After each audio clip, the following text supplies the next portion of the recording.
I was a law clerk, which means that I helped the judges that I worked for research cases, help write the bench briefs for them, get them ready for the oral argument, help draft the opinions for them, and help basically, as they decided cases, provided them all the legal research, factual research, site checking, everything they needed to do their job.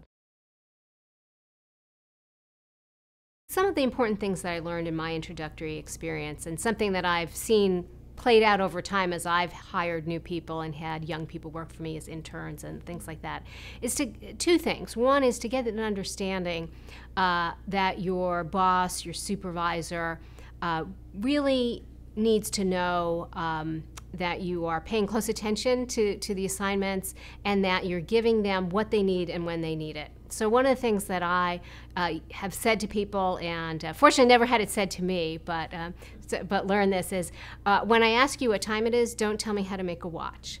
So I need an answer, I need to have it in a timely manner, and if there's more information, offer it up to me, but first give me the answer that I asked for. Then one of the other things the judge that I work for used to say, and I think it's a variation on this, and he'd say, the best bench memo in the world does me no good the day after the oral argument. So I think that as a new employee, you really need to focus on what information does my boss need to make the decision at hand, and when does my boss need it? And to really focus on those things so you can be most helpful to your boss. One of the things that I've learned over time, and it's advice I often give to people, particularly women moving ahead in their careers, is certainly as a baseline, you have to do very good work. You have to be reliable, you have to be dependable, drawing upon some of the things I already mentioned. But then secondly, you have to get credit for your work. People have to know that you're the one doing this, and that's kind of a delicate adjustment. And I think often, I know for myself, I thought, well, like I did well in school, I was a good student, and so I would get a high grade, and I would get recognition, and I would get moved along to the next level. The workplace isn't really like that. You have to do a good job, but to get recognition, you also have to get out among people. You have to take credit for your ideas. You have to be willing to offer up your ideas sometimes and be able to defend them against criticism, against attack, but also that's part of people getting to know what you're thinking and your ability. So I tell people, you have to get out of your office sometime. You have to get out and talk to people and get credit for what you're doing. So a number of years ago, when I was working at the FTC in a kind of a mid-level position, a former professor of mine, who then became the general counsel of the FTC, gave me some very good career advice. And he said, don't hide your light under a bushel.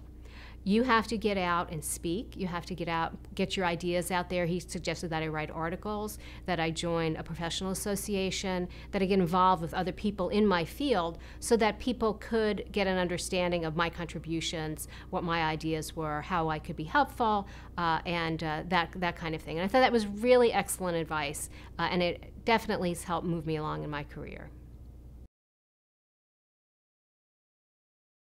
Government's really been a wonderful career path for me. So I worked in the government a number of years. I was also an attorney in private practice. I was a partner in a law firm, and now I'm back as an FTC commissioner.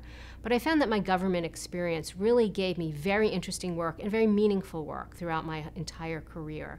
And I felt that I have really made a difference, and I took a lot of satisfaction in that. And also because the government often is a little bit leanly staffed in some areas, particularly today, you get a lot of responsibility early on, and that helps you grow, certainly as an attorney. And then the other thing is I have 4 children. I'm the mother of 4. I graduated from law school with 2 children. I had 2 children while I was working subsequently. And I felt that the government gave me the flexibility to manage both my career and my family life. And I really appreciated that. And as my children got older, I was able to take on more responsibility and move up. But I didn't feel that the ability to do that balance really held me back. And I think the government's a particularly good environment for people who want to try to achieve that work-life balance. One of the things that I learned is nobody is in charge of your career but you. You expect that you'll have like a guidance counselor or something like you had in school, and you just don't have that in a career. If you're fortunate, you might have some mentors, some peers who can give you advice along the way.